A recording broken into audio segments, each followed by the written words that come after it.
You're getting a colonoscopy tomorrow. You're drinking the colonoscopy juice. There's been fireworks in the house. This is the most action-packed $1 million picks we've ever had. Your team might make the Super Bowl. It's in play. I mean, first of all, you see all this gear, what I have on, what's behind me. You're going to see none of that when I'm in Philadelphia this weekend. This is the last time you're going to see any of this stuff because I am not catching any hands when I'm up there. I'm not looking for it, right? I'm too old. We're too old. Smoke. We're too old to wear the visiting team's merchandise. We can't do it.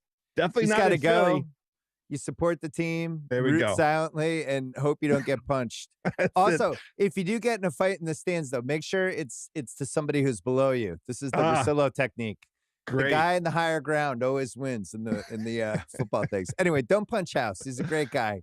Gonna try my best not to get punched. I mean, if beers get poured on me, that's fine. I'll go with that. But I will tell you, on the subject of the procedure, my screening procedure, this health path that we're on, you can tell how unimaginable it was that I would have something football related in my life this weekend. I mean, I scheduled the colonoscopy months ago, right? Because I look at the calendar, like, oh, sure, it's conference championship weekend. That's fine. I mean, I'll be. Yeah, you're not playing conference championship. No, this turned out to be the Dan Snyder colonoscopy. You're releasing all the Dan Snyder feces and toxins out of your body. Toxins, yes. Yeah, it's symbolic. It's amazing, really. Yeah, it really is. All of it's coming out. I can tell you that much. In fact, we might have to take a break 10 minutes in here. All right. Well, the listeners / viewers will never know. We'll just do a nice clean edit, and you can come back with a nice happy look on your face. As clean as my colon, hopefully. We didn't do well on $1 Million Picks last week. We lost $585,000, but we were still up $1.282 million for the year. I'm okay with what happened last week. I would take Baltimore again. And your team, we kind of had to see it. I wish totally I took fair. Washington. I didn't have the balls. I just didn't. I didn't have the balls to take a rookie QB against a team that felt like they were going to run all over you, which they basically did, but it didn't matter because they turned the ball over 5 times. Yeah. House, turnovers are the story of this last round. There's so many. There might even be turnover in your pants. There's so many stories this week about turnover battle, like the Bills, 21 straight games where they haven't lost a turnover battle. Like hasn't happened since 1960. There's all these good metrics for if you look like this Bills team just with turnovers, you end up winning the Super Bowl. Chiefs haven't turned the ball over in 2 months. This round, the last 4 teams, none of them have a turnover. And I just wish I wasn't saying it this way, but it's almost as reductive as, at least with the Chiefs-Bills game, whoever doesn't turn the ball over is probably going to win. I feel stupid saying it, but I think it's true. Well, the 2 aspects of it for sure that all 4 of these teams have an advantage is taking sacks, these quarterbacks not taking sacks, and these teams, being on the correct side of the turnover margin. Both Washington and Philadelphia arrive for their matchup +6, the exact same number through these playoffs. And nobody would have forecasted this for Washington. I don't think. I mean, that's what's truly remarkable. And for sure, I think the handicap that now by the time on Sunday on the Ringer pregame show in advance of the divisional TV games, and yes, indeed, I thought that 9.5 points. I finally had the balls to say it. The Detroit favored by 9.5 was goddamn disrespectful. You didn't have the balls to say it when we did $1 Million Picks. Oh, good. I couldn't remember. No, I did didn't. not. You were like we teased it. Didn't we tease it?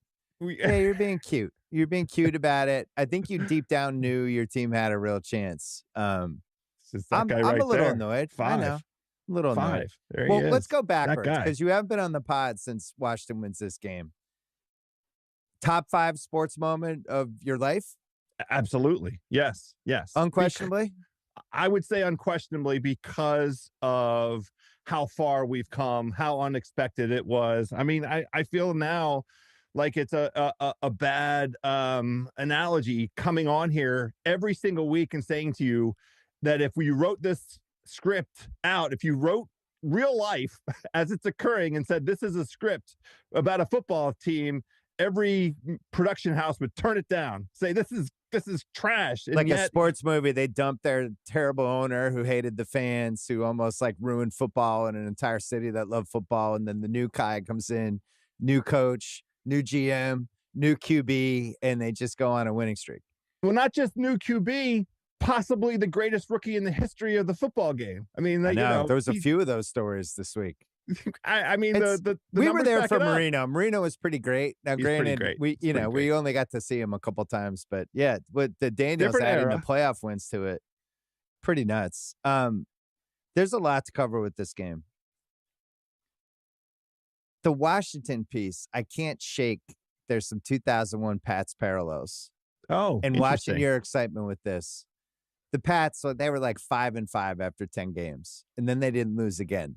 And at some point, weird shit started happening, leading to the snow game, which was like, that was when they finally pulled us in, and none of the Pats fans wanted to believe. And it's like, no, believe. We had like weird Brady Bledsoe stuff, but Bledsoe got hurt. It was an up and down season. We had that with the defense and the coaching. You have it with your offense, but yes, you guys are 14-5. You guys won 8 straight games. It's not like oh my God, what's Washington doing here? Like at some point, Washington's just good. And I'm really leaning toward taking them in the game, not just with the points, but outright. Woo.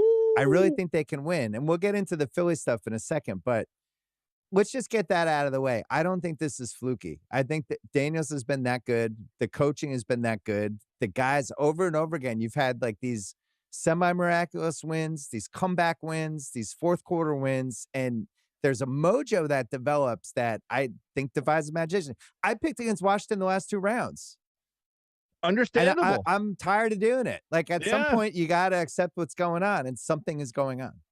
It does feel like something is going on. I mean, I can't view it from my in an unbiased kind of way, and for sure, the sum of all of these guys together believing is greater than the parts, because you can't sit down and do X's and O's. You can't do advanced metrics. You can't use any of those things to truly capture the spirit of this team and the way these guys believe. And they just believe, and that belief in each other. I mean, it's an incredible combination of veterans and rookies, and the veterans, some guys that have been there before. Bobby Wagner's been there before.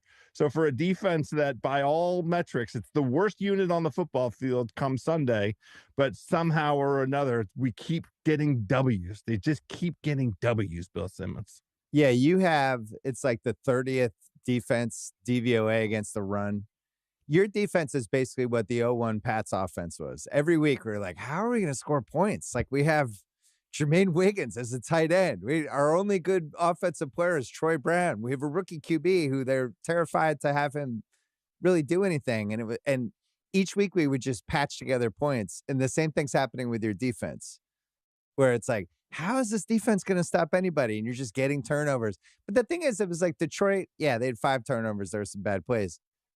Washington also made some good plays. Like that guy jumping the post route on the TD in the end zone. That was a good fucking play. Outstanding. Yes. Yeah. But the rookie Mike Sanders still had 2 interceptions. And I feel very proud of myself. In one of my threads with actually a guy with the team, I said, this is part of the revelation. This guy Sanders, still the kid from Michigan, he's been unbelievable. But he is for sure benefiting from the overall gravitas of this defense. Dan Quinn can coach up a defense. He's got the spine. You have Jeremy Chin playing safety. You've got Frankie Louvu and Bobby Wagner where they are, and they just really do believe. And look, they held Tampa to 20 points, and we watched that Tampa offense go out and just post points on everybody. Now, it did feel like if Detroit had stuck with the run, that they might have been able to run for 250 yards in the second half, and they might have won that football game, but they chose not to. And that kid, who had at least some role in it, is now going to be the head coach of the Chicago Bears. So good luck to them. Yeah, he got to stay in your conference. Their conference. Well, you're the Washington conference. The Bears, Ben Johnson. Get to play him. The Washington piece of this, big picture. If they could actually win this game, where do the Eagles rank on most hated Washington opponents? They're not number 1, but they're in the top 3, right? Well, because we hate everybody in the NFC. You hate Dallas the most, though. Yes, hate Dallas the most, for sure. It's mutual hatred amongst all of the franchises in the NFC East, and each team has their own, which one they hate the most. I think the Giants hate the Eagles the most. I think the Eagles hate Dallas the most. I don't know, but for sure, Washington hates Dallas the most. Philadelphia, let's, be real about it, wasn't really on the radar for a long time. Well, you've only played them once in the playoffs. It's like the weirdest rivalry that's not actually a rivalry. It felt like the last couple of years it was more fun because you guys would have some good games. You beat them last year. Well, it doesn't You know. make. I mean, I'm not that surprised that Washington and Philadelphia have only faced each other in the playoffs once. Because that means both teams have to make it in, and in the And then previous make the NFC. iteration. Well, Yeah, when you think they've been playing football for 80 years, one yeah, time seems sure, low. sure. And Daniels is the most popular Washington athlete since I've known you. It's either him or Manupul. It's either him or George Weir's son. I mean, your all-time greats are John Riggins and the Hogs. There are several generations of Washington fans that didn't have football in their lives. So Alex Ovechkin ranks pretty high up in terms of Washington icons. But Daniels is in the conversation. Let there be no doubt. Some old heads like me, like Wes Unseld and Elvin Hayes, but that's old head shit. Finishing last, Andre Blatch. All right. So to get to the point where I want to have the balls to take Washington, no Nakobe Dean. That's good. Yes. Here's the big thing.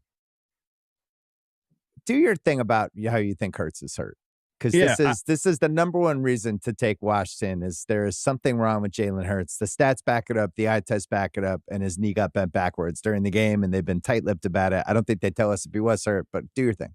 Yeah, and we watched it. It was a bad stretch, and it was bad enough that I wondered in the moment whether that was a tear, whether that was a ligament tear. Right. It turned out it clearly was not a ligament tear because that would have been announced on Monday. But the discussion all week has been, we presume that Jalen Hurts is going to play. We expect Jalen Hurts to play. I mean, we watched the way that knee bent, and they definitely shot him up with something, because his behavior in the interview after that game when he was with Saquon, that was a version of Jalen Hurts that is not your sort of standard issue post game. Right. He had a kind of aura. Let's just put it at that. But look, if Washington only has to stop Saquon Barkley, preposterous kind of task that's in front of them. If Jalen Hurts isn't going to throw the football down the field, it takes him too long. We've been watching this now, and I know you have the stats to back it up, where for throws that are 10 yards or longer down the football field, it's just taking too long for him to get the ball out of their hand and out of his hand, and they're not throwing the ball anyway. I think he's taking sacks, which he didn't take before. There was a great Twitter thread of all the worst plays he had in that last game. Yeah. And it was just video after video. And it was like, Jesus, he looks like freaking Dorian Thompson-Robinson. Like, what's this dude doing? I really thought long and hard about the matchup because my instinct was take Washington, and I didn't have a good week last week. And I kept coming back to the total yardage, which I sent to you. There was most rushing yards ever in the NFC Championship game and the AFC Championship game. The case for the Eagles, which I'm not against, is that they're going to run the ball down Washington's throat. They're going to control the game, and they're just going to have the ball a ton. You're only going to get like 6 possessions. One bad thing, you won't get a 4th and 2. Maybe there's a tip pass turnover, and all of a sudden the Eagles are up 10 and they win. The thing that's interesting to me is how few times in the title game a team has just run the ball down somebody else's throat. And I sent this to you. Just in the last 40 plus years, only one team in the NFC title game has gotten to 200 plus yards rushing. That was the Niners against the Packers in 2020. Other than that, we're talking 81 Eagles, 71 Cowboys, 80 Rams, 73 Vikings, 97 Packers. And then you get into that 169 to 196 range. And there's some more modern teams there. The Lions last year, the Seahawks in January 2015, the Bears. But my point is, it's unusual, like really, really historically.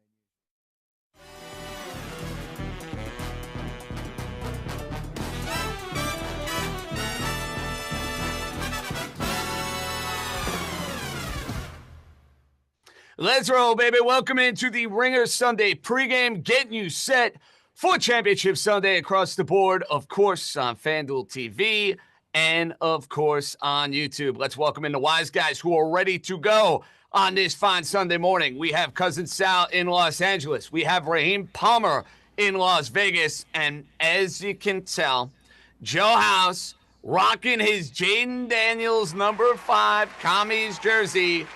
And Joe House, first things first, how is the city of brotherly love treating you, good sir?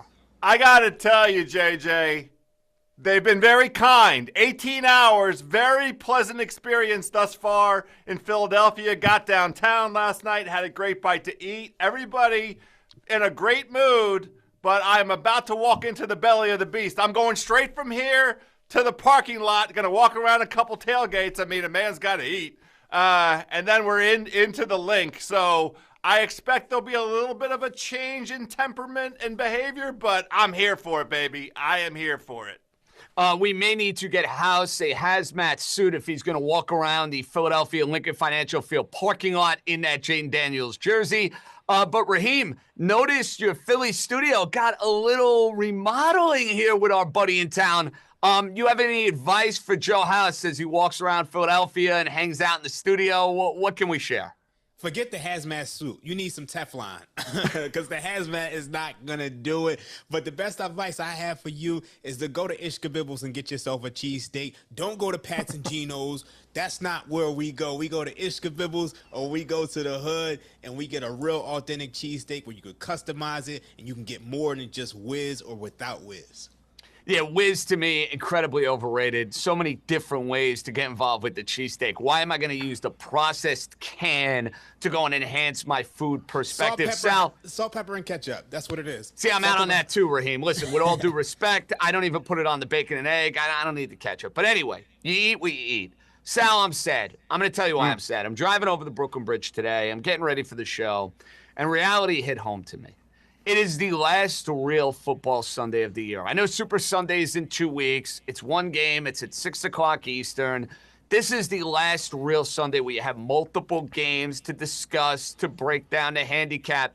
Buddy boy, the season is over. It stinks. Yes, it is very sad for everyone except Joe House. By the way, I'm not going to believe Joe House is in Philadelphia until an Eagles fan runs into that studio and says something horrible about his mother. But until then, you're right, though, JJ. 2 games left, which means you cannot make a 3-team teaser unless you use the over-under on this. It's terrible. I don't know what I'm going to do. Is there a college basket? Can I root for Syracuse? I know they covered yesterday. Give me something to root for in the next couple months here, JJ. Well, it won't be Syracuse basketball. Maybe you could get on board with the Rick Pitino bandwagon. Maybe you want to adopt that New York State college team. It's not looking good for my Orange. Good enough. We have 2 outstanding games to break down. We're going to start with the game that's near and dear to one panelist's heart. Before we do that, for the second to last time this year, it's sad to say, let's wise it up.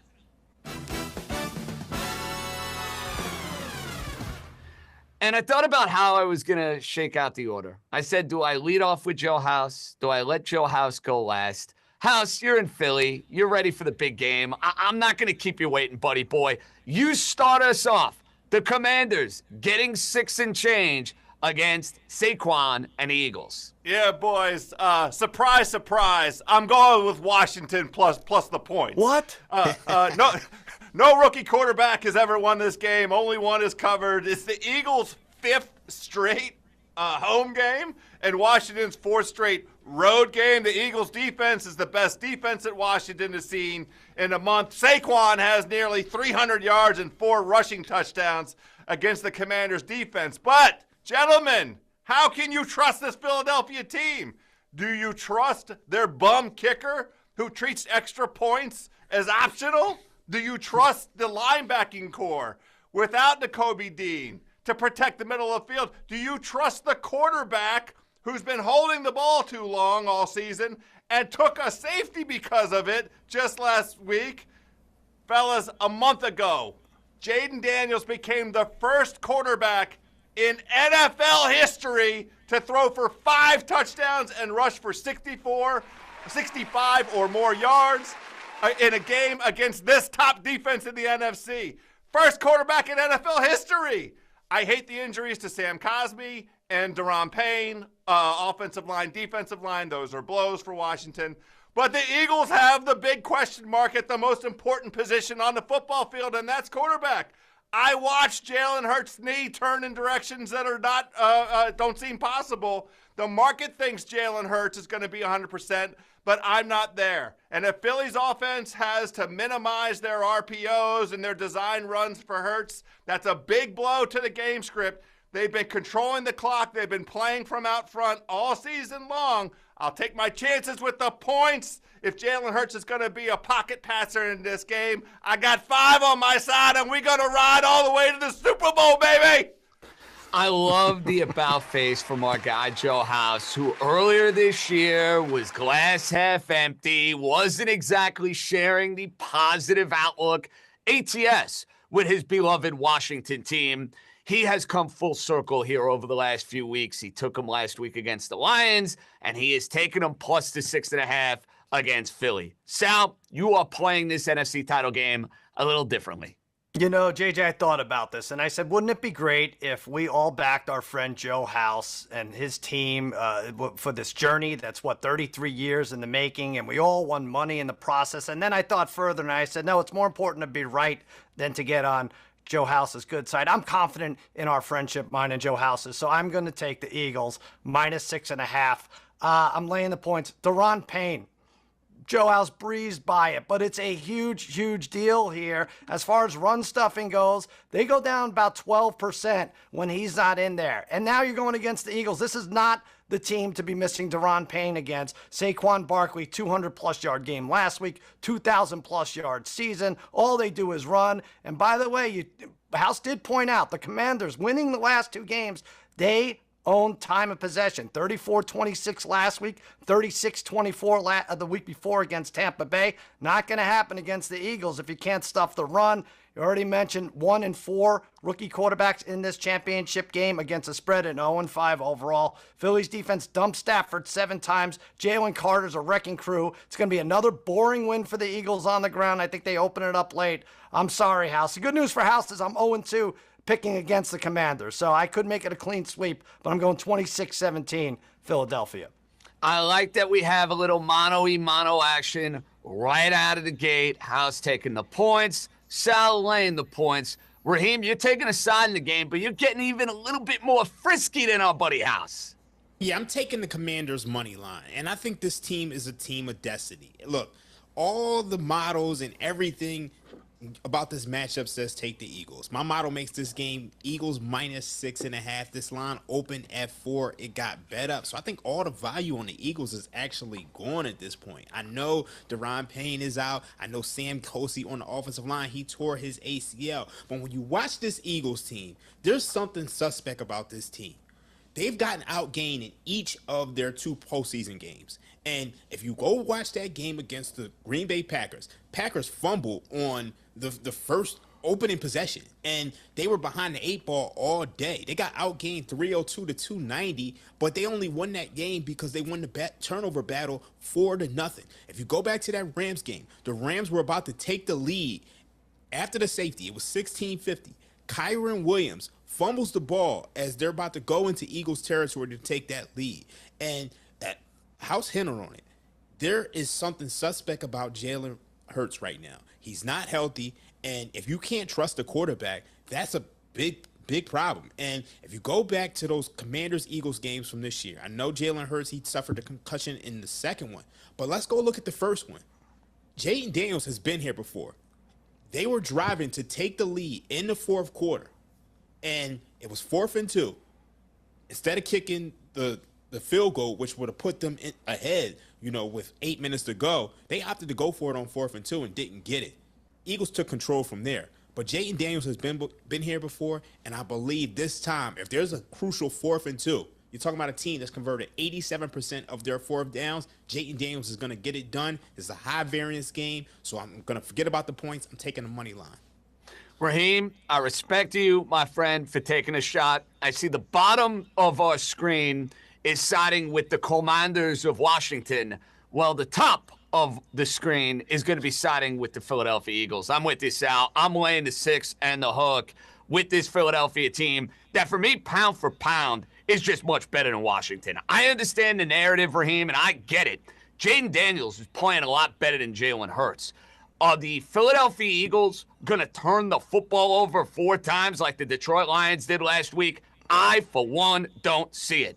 Do I see Washington having any sort of answer for Saquon Barkley? I don't see it. You throw in the fact that the Philadelphia defense is by far and away the best unit that Jaden Daniels and the Washington Commanders have seen at any point this year or have seen in this postseason. I just think this is where the clock goes and strikes midnight. I understand the concerns about Hurts. I don't need Hurts to do a whole lot in this game. And to me, the number tells you all you need to know. You have a resurgent Washington offense that converts all these 4th downs, that has a quarterback that's playing great, and yet they go and give you 6.5. I think it is a party in South Philly and not a party that our buddy Joe House is going to want to be a part of. I'm laying it with Philly, and I'm taking the 6.5. But I got to know this, Joe House.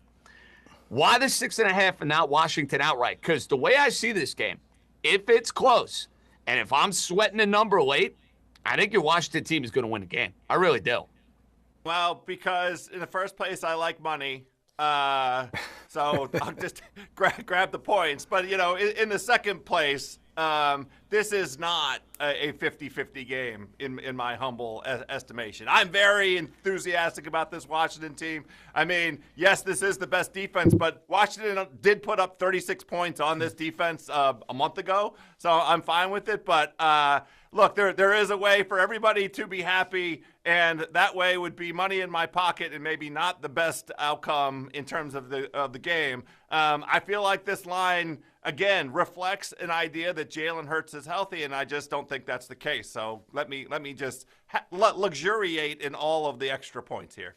Fair enough. Sal, we both like the Eagles. Are you thinking about some alternate spreads in this game? Because to me, the game script for Philadelphia winning this game is a margin game.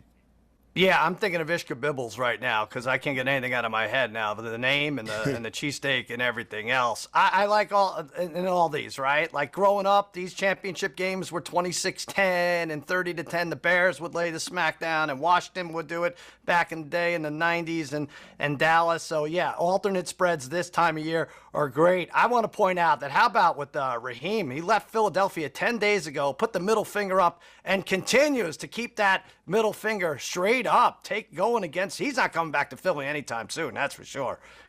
Not at all. I mean, we keep the same energy. When I come back to Philly, I'm kicking down buildings, and I'm hating on the Eagles, as I always do. Yeah, I was going to say, Sal, after all, our buddy Raheem Palmer, despite his ties and his loyalty to the Philadelphia region, he is a Dallas Cowboy fan. Brian Schottenheimer. True. Oh, baby. Go. Get it. We got some thoughts on that with the boys. I walked us into that. We can go on. You sure did. You sure did. Now, a guy who knows a thing or two about Philadelphia, one of the hosts of the Philly Special. You see him on the Ringer NFL, and he had a marvelous season for us on the Ringer Sunday pregame. Sheil Kapadia, Championship Sunday. Take it away, sir. What's up, wise guys? Sheil Kapadia here from the Ringer NFL show and the Ringer's Philly Special. Eagles, Commanders.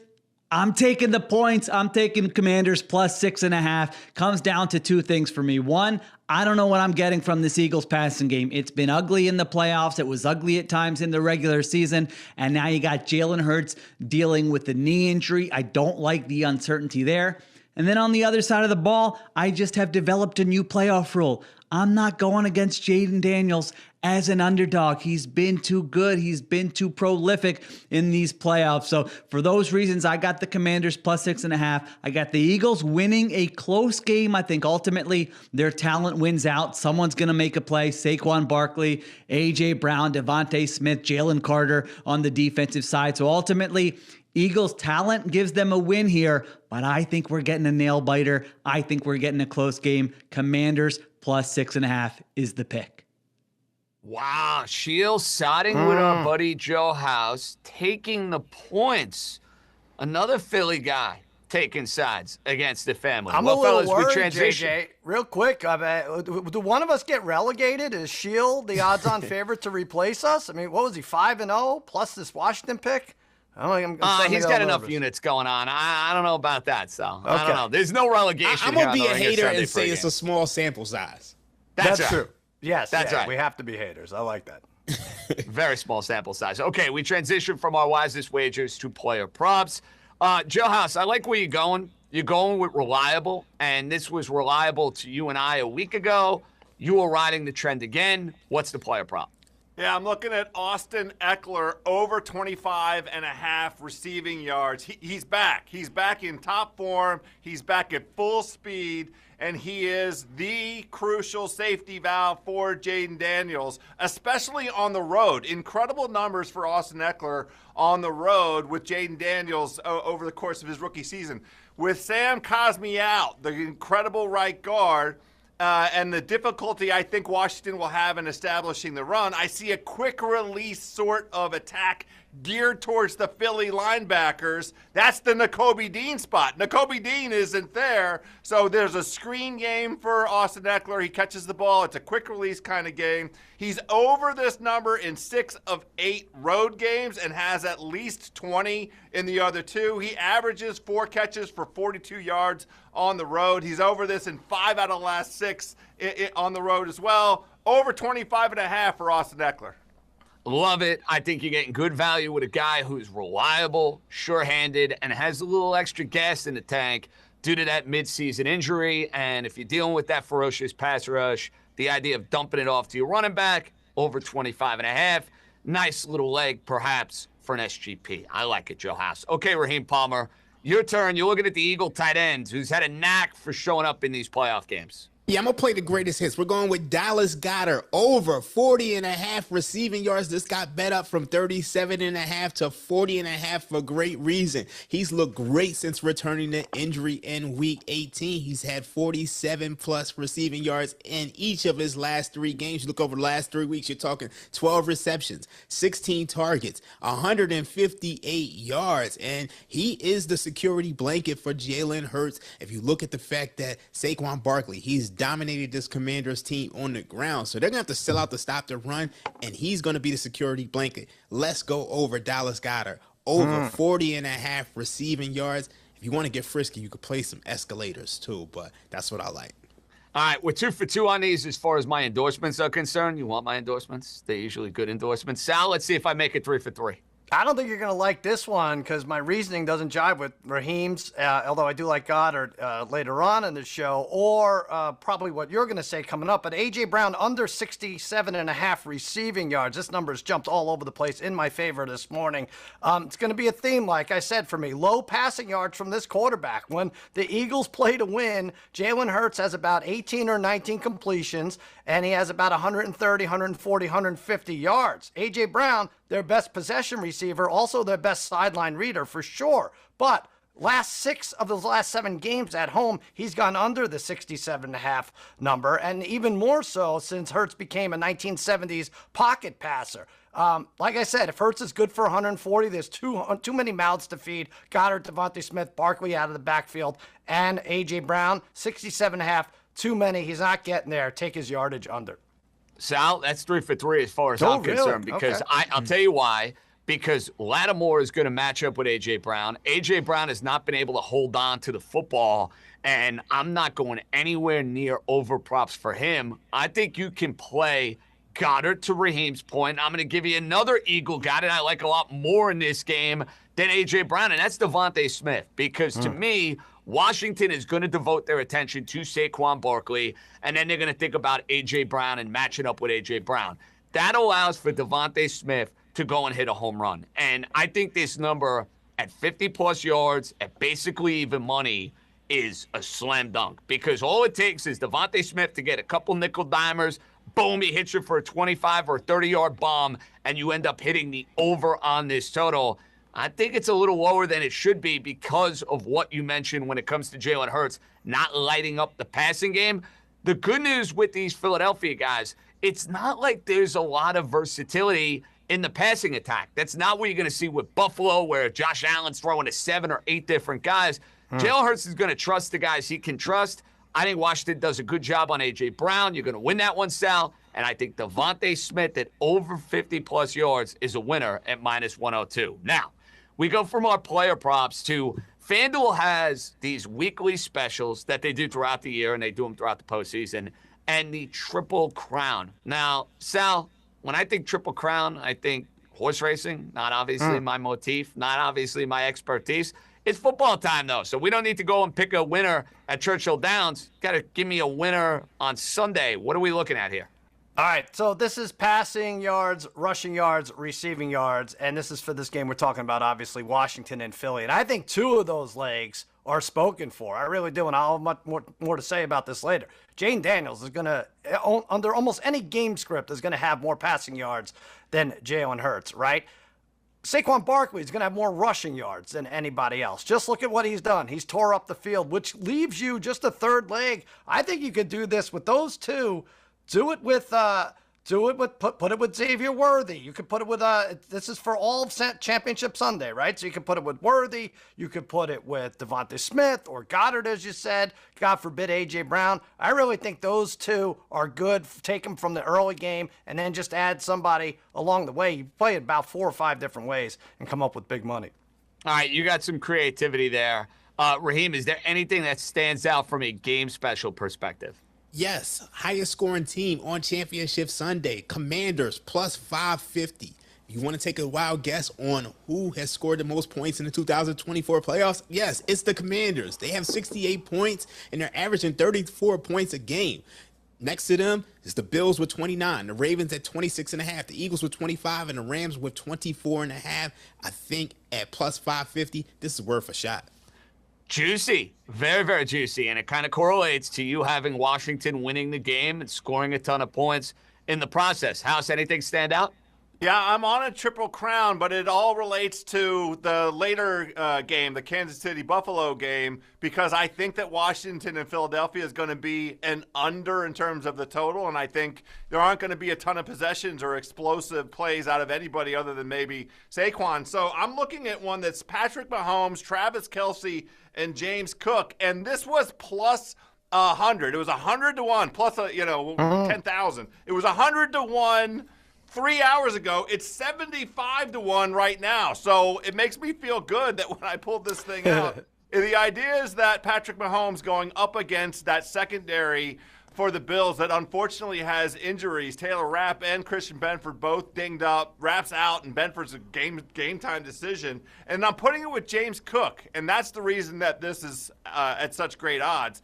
James Cook as the leading rusher for Championship Sunday, it's a big task to jump over Saquon, but we saw something last week out of Houston with Joe Mixon. They were able to establish the run. He had 18 carries for 88 yards, and this Chiefs run defense has quietly diminished a little bit over the last handful of weeks. So if you're just taking a shot at something, 75 to 1, put $5 on it. Maybe, you turn one beer into 50. That's a whole lot of beer. I think you're onto something, Sal, just throwing Barkley in there blindly. Mahomes, yeah. I'm with you on that, House. And then I'm taking a shot on my guy, Devontae Smith. Who's to say Devontae Smith can't go out and have 150 receiving yards in this game? Buffalo kind of spreads the wealth. Kansas City kind of spreads the wealth. Washington, who knows what happens there.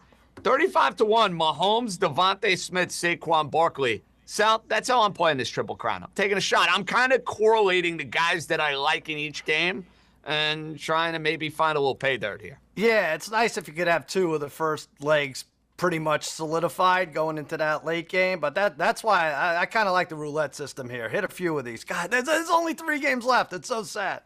It is depressing thinking about the fact that this is the third to last game of the NFL campaign. The good news is, gentlemen, we have a monster, and I mean a monster game coming up at 6:30. We'll see what kind of shape you're going to be in, House. The Chiefs-Bills game is going to be fantastic. I hope you don't have like an Acela train ride at 7 o'clock. You better be sticking around. I've made arrangements. I mean, we'll see whether I'm drowning my sorrows or, eating my victory in the form of a cheesesteak. I'd love to eat the Philly cheesesteak to celebrate. But I have my arrangements to watch this unbelievable game later this evening. Well, I am proud of you for that because, listen, it's Patrick Mahomes. It's Josh Allen. It's once again the Chiefs and the Bills matching up come playoff time. The public seems to like a dog. We'll get to that. We'll also get to our wisest wagers. We'll get to our player props. We will have the renowned family meal for Championship Sunday. All that and more. It is the Ringer Sunday pregame with the Wise Guys. FanDuel TV, YouTube. Stay with us.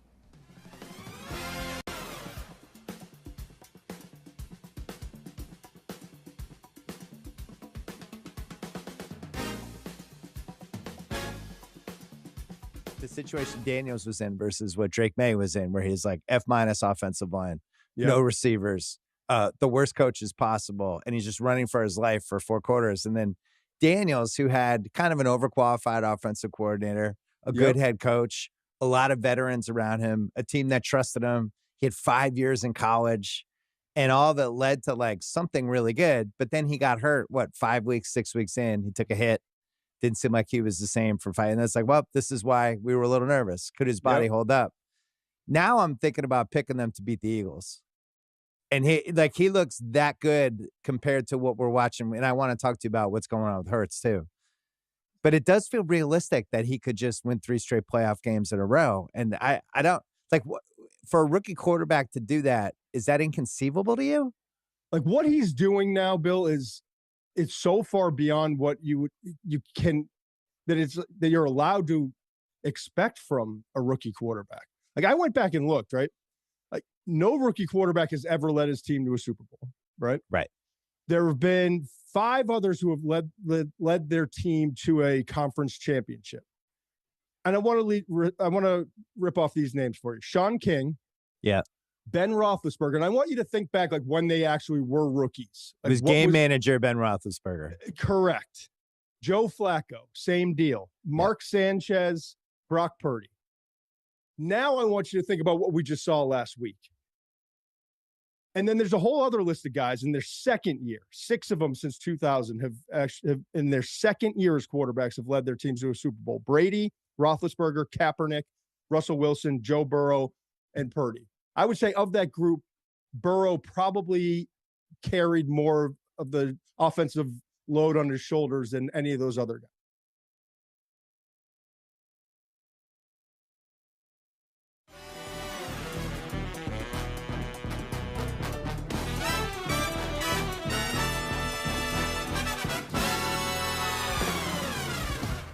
Welcome back to the Ringer Sunday pregame right here on FanDuel TV, of course, on YouTube. And you have the opportunity to get in touch with the show by leaving us a comment, a concern, a question, a play, all of the above by giving us feedback on the YouTube channel. We'll read some comments that kind of suit our fancy. And let's get right to it, guys.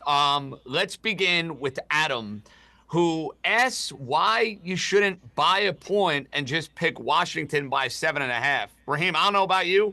I'm not any interest in buying points there. When you buy points, you have to lay more juice. So you look at the juice on minus 110 bets, your break-even rate is 52.38%. If you're buying a point onto the 7 or onto the 7.5, your break-even rate is going to increase. I mean, to buy onto the 7.5, they're probably going to charge you like minus 150, minus 160, minus 180.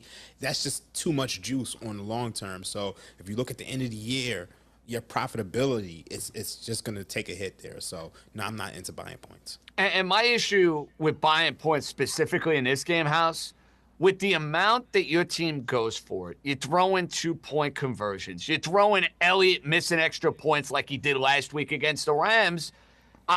You used to look at 7 as this like conventional number as far as betting games in the NFL. I think that's gone out the window in this modern day world that we live in here in 25. Yeah, I think you're right about that, but I also agree in the context of this game, the 6.5 to me is plenty. I mean, I think the market opening up at 4.5 made sense, and I just honestly don't understand why everybody has the confidence that Jalen Hurts is going to be able to come play a quarterback game that resembles anything like the kind of approach that Philly's taken. If they end up in a passing script, then this thing is going to be that's what flips us into a 50-50 kind of posture. I'm perfectly satisfied with the 6.5 points.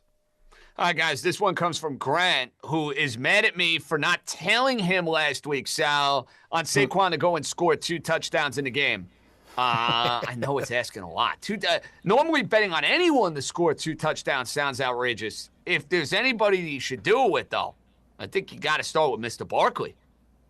It's so weird. Maybe you want to apologize to Grant. I mean, how many other guys did you not tell last week that we got good advice from? Now, the problem with Barkley is, I can't believe I'm saying there's a problem with Barkley because he's been so good, but his touchdowns kind of have to be of the 30-yard variety because the tush push will just drive you nuts, right? Hurts is going to get it at the 1. He's going to get it at the 2. So Barkley, if it's going to be a long score, then you're golden. But otherwise, it's just going to be a frustrating 3 hours by the goal line.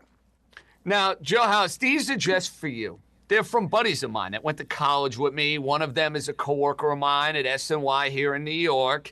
And they happen to be big Philadelphia Eagle fans. And they had morning text greetings that they wanted to share. First off, this one's a little bit more friendly. My buddy Chris wants to know, I'm dying. Where did Joe House go to dinner on Saturday night in the city of brotherly love? Oh, so we kept it low key. We were with other Washington fans. We went to this place, the Glory Beer Bar downtown. They spin records on vinyl. We were listening. We were feeling some of the late 70s, the classic rock. You know, we're channeling those good old days for the Washington franchise. And enormous, giant 1 liters of beer. That was the key for me. Ooh, so that was a nice juicy. time at Glory. Yes. Nice time at Glory. What was the best song that was played on Saturday night on the vinyl? Paranoid. You know, Black Sabbath. The wow, Ozzy. Ozzy, Okay. You got it. The next message you're not going to like as much. This one comes from my buddy Sean Gelman, who wanted to share that he thinks you will be in store for the worst day of your life. Oh. Damn. That's a little harsh. Damn. But that's what happens when you're dealing with somebody from the city of brotherly love. There's no love lost to your house, man. He's wrong. It's already the best day of my life, and that's not going to change by way of the outcome of this stupid football game. Washington is back in the NFC Championship for the first time in 34 years. If it takes this long to get back to this thing, I don't know if I'm going to be here. So the fact that I'm here, I'm going to the game, it's the best day. Outcome be damned. House, I totally get it. As someone who has not seen his team in a championship game since the early 1990s, and it was Buffalo, Miami, it was Dan Marino and Jim Kelly. I think O.J. Simpson was on the sideline. Yeah, I would live for a world and kill for a world where my Miami Dolphins are in the position that you, sir, are in with your C words. Okay, Mallory Rubin, speaking of depression and their teams. She's still trying to make sense of what happened to Lamar and the Ravens and how they didn't beat Buffalo. So to transition us from the Chiefs and the Bills, Mallory, guest pick. Let's hear. Hey guys, it's Mal, and I am here to make the guest pick. Now, in the interest of full disclosure, when our beloved Jack Wilson asked me to do this, he thought the Ravens were going to be in this game. They're not. But as an act of self-torment, I am here anyway. And in a truly perverse move, I, a Ravens fan, who has spent the last week obsessing over something a tight end did or didn't do in a playoff game against the Bills, who remembers, who can say, I'm taking the over on Travis Kelce, 67.5 receiving yards. How have tight ends done in general against Buffalo this year? Like, let's put aside, please, forever, the drops, the fumbles. If we tuck that all away and never look at it again, what are we left with from the divisional round last week? Isaiah Likely and Mark Andrews racked up 9 receptions, 134 yards, and a touchdown between them. Now, that is atypical. The Bills were actually better, a little bit better than middle of the pack against tight ends this season. They ranked 13th in opponent tight end receiving yards, 48 yards per game during the regular season. But this is where we get not only to what Andrews and Likely amassed on the yardage front last week, we get to playoff Kelce. Playoff Kelce is still a thing. Now, Travis Kelce did nothing against the Bills earlier this season when the teams met in November, only had 2 catches for 8 yards. But in the postseason, it's different. 3 career playoff games against Buffalo. Kelce has averaged 9 receptions on 10 targets, 96 receiving yards, and 5 receiving touchdowns total. And he's coming off an 8 target, 7 reception, 117-yard, 1 touchdown performance last week against the Texans. He somehow always finds a way in the postseason, even when we think he and the Chiefs are out of gas. Now, to be clear, I want the Bills to win. I hope they win. I kind of need them to win so that I can tell myself the Ravens succumb to something inevitable. But Kelce can rack up his receiving yards even if the Bills persevere. Take the over on 67.5. Thank you, Mal. And last week, betting on Travis Kelce and betting his overs was profitable. And let's be honest, if that's been your method over the last few years come playoff time, regardless of how public it may be, it's been a massive winner. Well, we hopefully have a bunch of massive winners coming your way for the nightcap, the AFC title game. Buffalo getting 1.5 in Kansas City. Can Josh Allen finally slay the beast that is Patrick Mahomes and the Chiefs? Guys, it's time to wisen up.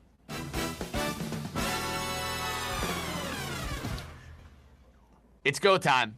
Chiefs and Bills. Sal, side, total. The floor is yours. Take it away. Well, let me just first say the difference between these two clubs is so razor thin right now. You have 31 wins between them, which is insane.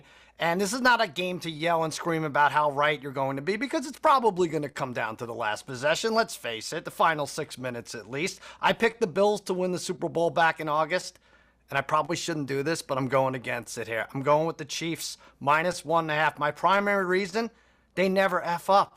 They just don't. There have been 280 turnovers since November. Not one of them is attributed to the Kansas City Chiefs. Mahomes hasn't thrown an interception in 7 straight, and it excuses a lot of ho-hum games, right? 177 yards last week, and they still won by, should have been double digits if not for that dumb safety at the end by the punter. Career record in the playoffs for Mahomes as an underdog or a favorite of 3 or less. 8-0 straight up, 8-0 against the spread. And also Steve Spagnuolo always has something dialed up for the defense where there's going to be like a 45-minute stretch where Josh Allen isn't going to be able to do anything. And so with 4 minutes left in the game, for a team that I don't think is going to screw up, why would you go against the champs here? Only laying 1.5. 24-19 finals, what I'm going with here, JJ. Chiefs win, make it to the Super Bowl again.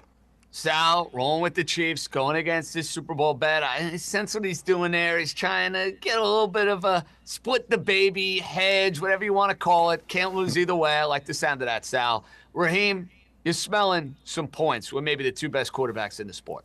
Yeah, I'm going over 48.5 in Bills Chiefs. This Patrick Mahomes, Josh Allen, they've played 8 times. They've gone over 5 times. And the biggest thing, if you look at this Bills offense, they are absolutely rolling. They have scored 30 in 13 of their 19 games. One of those games, they rested the starter in which they didn't score 30. The other 3 came against the Ravens and the Texans. And we know how good those defenses are. But if you look besides that, they've put up 24 in 12 straight games. So we know that they're going to score. Meanwhile, you look at the other side of the ball, this Bills defense is extremely overrated. And I mean extremely overrated. You're talking about a team with, they're basically benefiting from turnovers. You look at that game last week against the Baltimore Ravens. The Baltimore Ravens did not punt at all. The only way they got stopped was them turning the ball over. And Sal just said it. The Chiefs don't mess up. So if the Chiefs don't turn the ball over, they're going to score. So give me the over 48.5. I think you get a shootout here today. It is long overdue for us to have a tease on the show. Joe House, we're almost 40 minutes into the Championship Sunday Ringer Sunday pregame. Let's go, baby. It's tease time. Yeah, I don't want to appear to be a coward. I'm not splitting the baby here. I'm splitting the cheesesteak. And just to be clear, I'm not picking against the Chiefs. But I do want an off-ramp. The Bills are the true nobody believes in us team this weekend. And Josh Allen's MVP case continues onward and upward. The Bills, with their fully healthy offense to cover. So look, I'm playing the Bills plus 7.5 and the total over 42.5. Dream just made an awesome case for the over portion of this, and I agree. I think both of these offenses are going to have their way, but I think this is a classic one of these games that comes down to a last possession, and one of these teams wins by something far less than a touchdown. So I'm taking that all of the points, that tease up to 7.5 and over the 42.5, and it's really a bet on Josh Allen and this Buffalo Bills offense. House, let me say I like your pick, and I love your analysis. I have to push back on one thing, though. It is not a nobody believes in us spot when everybody I talk to is rooting for the Buffalo Bills to go and knock the Kansas City Chiefs out, and you see the betting splits on this game, Everybody is lining up to the ticket window. They don't want to see Mahomes. They don't want to see Kelsey. They don't want to see Taylor Swift down in New Orleans in 2 weeks. And listen, I've had my sense of Chief fatigue. After all, I picked the Niners to win the Super Bowl. I picked the Ravens to beat them last year. We won't get fooled again. You know what? I'm taking Mahomes. I'm taking a better coach. I'm taking a better defense. And I'm taking a team that knows how to win these sort of games. I'm not getting cute with the points. I am going to lay the minus 132. And guess what? Patrick Mahomes is here. Travis Kelce is here. We're talking about a Kansas City team that basically has lost one real football game all season. Yes, it was to Buffalo. Yes, Buffalo beats them in the regular season. They've done that each of the last 3 years. You know what Josh Allen and Sean McDermott haven't been able to do? Beat Patrick Mahomes and beat Andy Reid and Spagnuolo when it counts. It's going to be a big day for the Chief defense. It's going to be a revenge game for Xavier Worthy, who the Bills could have drafted. They traded away the pick to the Chiefs. You think that's going to come back to bite them in the butt? You best believe it, baby. I'm on the bandwagon. Shake it off. Kansas City, money line here, boys. I love it. I am backing the Empire. I love backing the team that everybody's rooting against. Raheem, this is going to be fun on Sunday. I get to side with the Chiefs. Yeah, anytime you bet with Patrick Mahomes, I mean, you're betting with God. So it's just like, at the end of the day, that's the side you typically want to be on. I don't know if I'm necessarily going to be on it in this matchup, but the one thing I will not be doing is betting against him. I like the sound of that. JJ, when there's like 3 games left, it's a long off season, and do you really want to sit with this in April and May and June and be like, what the hell did I do? Why did I bet against Patrick Mahomes? The guy doesn't screw up. The team doesn't screw up. They're always there when it counts. And then, or are you the type of guy that wants to be like, I told you so, after being wrong on 6 or 7 I told you so's in a row picking against the Chiefs. So it's really what kind of person. Well, and that's my issue, Sal. Because I felt strongly Baltimore was going to beat them last year. We know what happened. I felt strongly the Niners were going to win the Super Bowl and get revenge for 2020, and I felt great for a half. We know what happened. There's too much PTSD with the Bills, and who knows? Maybe Josh Allen is Superman, has his moment, and it's shades of Peyton Manning, Tom Brady, 2006 AFC title game. I just think the Chiefs are inevitable, and until I see this group lose, I think they're on their way to a three-peat. So we transition from our wisest wagers to player props in the AFC title game. Raheem, I'll start with you. What's player prop we like? I'm going to go with James Cook, over 55.5 rushing yards. This might kind of contradict what I said about the over, but how do you beat Patrick Mahomes?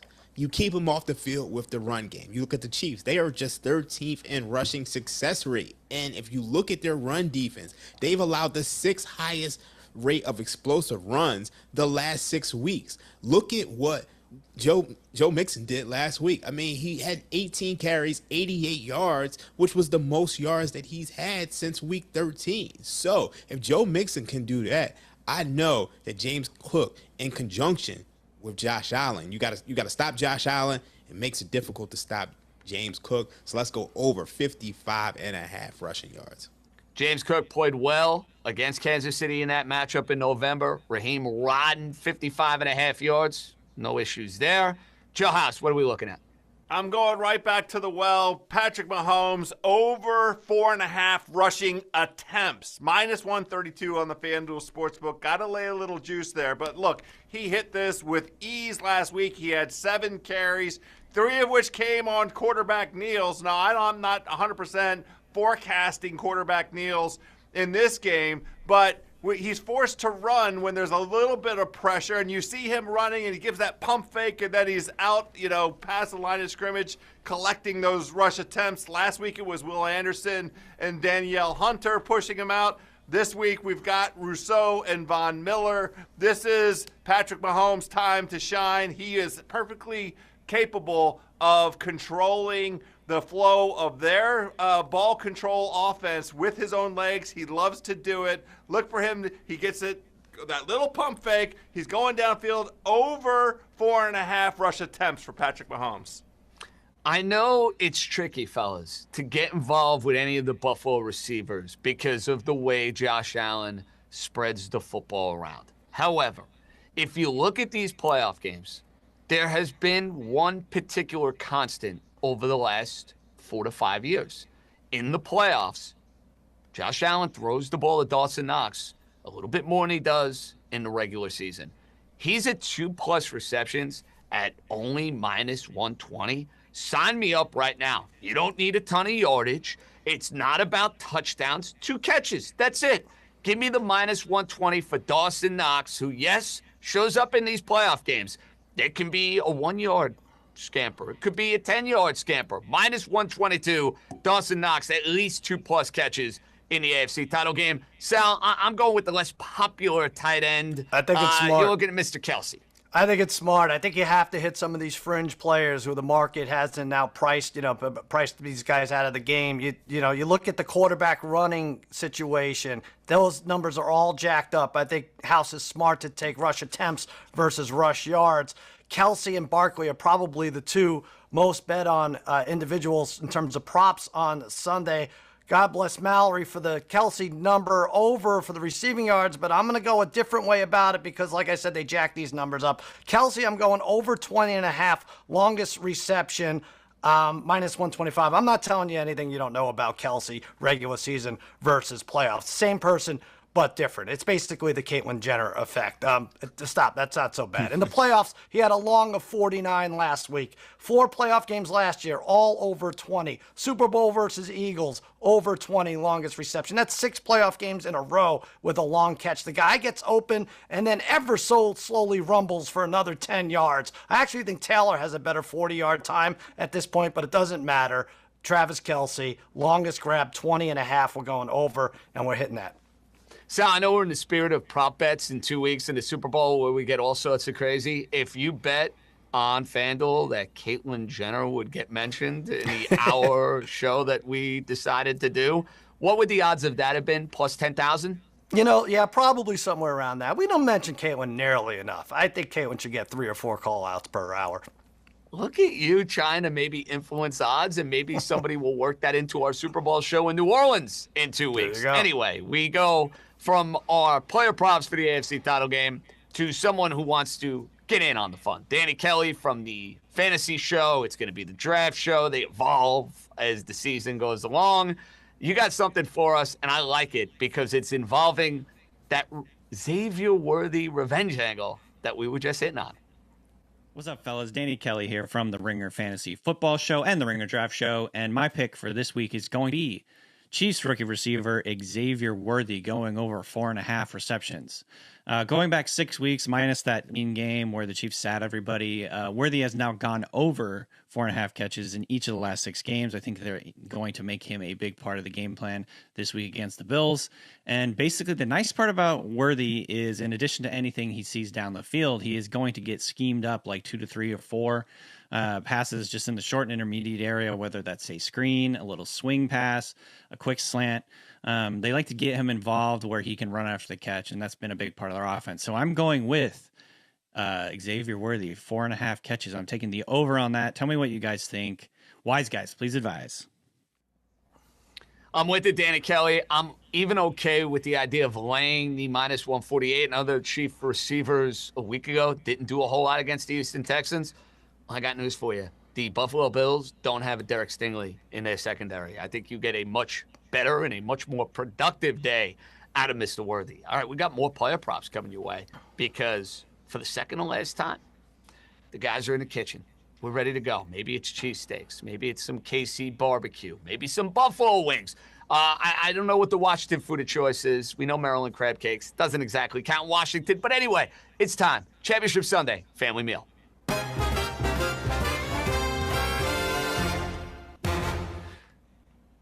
Cousin Sal, I start with you. Appetizer City. Let's hear. Well, all right. I'm going Jalen Carter sack in honor of our recently deceased president, Jimmy Carter. I'm going to take the Eagles defensive stand. Now, Jalen Carter here. Now, I've not been able to confirm that these two are related, in fact, but in honor of Jimmy, I'm bringing peanut brittle to the family meal, a fun snack and really great for the teeth. Back to Jalen, 2 sacks last week, dumped Stafford a couple of times, 6.5 total on the year, and more importantly, he's basically in the backfield on every single pass play. 12 quarterback pressures, best of the playoffs so far. We're going to see some Jalen on Jaden Crime back there in the city of brotherly love this afternoon. Give me Jalen for a sack. I think that's plus 104 right now. good start to the family meal despite the objection from our pal Joe House, who clearly is not rooting for that. Hey, it's okay, Joe House. You get your result, and you get a sack. Everybody can feast. Everybody can win. Raheem, you're going to piggyback off of what Danny Kelly suggested with Xavier Worthy, but in a different kind of way.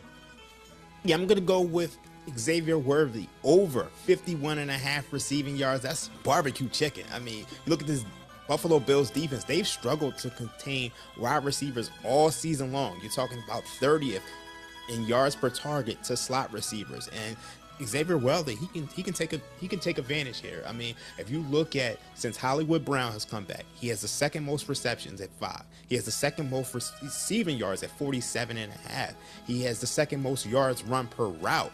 So I think he can capitalize on this Buffalo Bills defense, which I explained earlier isn't very good at all. So let's go over 51.5 receiving yards. This was actually 49.5 earlier in the week and got bet up. So that tells you the market is on to this.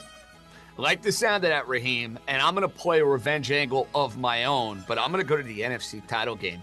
You remember Zach Ertz, who was good to us last week with an OMG anytime touchdown against the Detroit Lions? Well, I'm going to play Zach Ertz a little differently here for our family meal. I'm going to take his over for receiving yards. This is a guy who knows a thing or two about playing at Lincoln Financial Field, playing in big games, and has come to life, has been revived by one Jaden Daniels. The over at 33.5 at -110. Sign me up right now. And Joe House, I know I'm going to get an endorsement on that one. Oh, 10,000 thumbs up. I love that bet, JJ.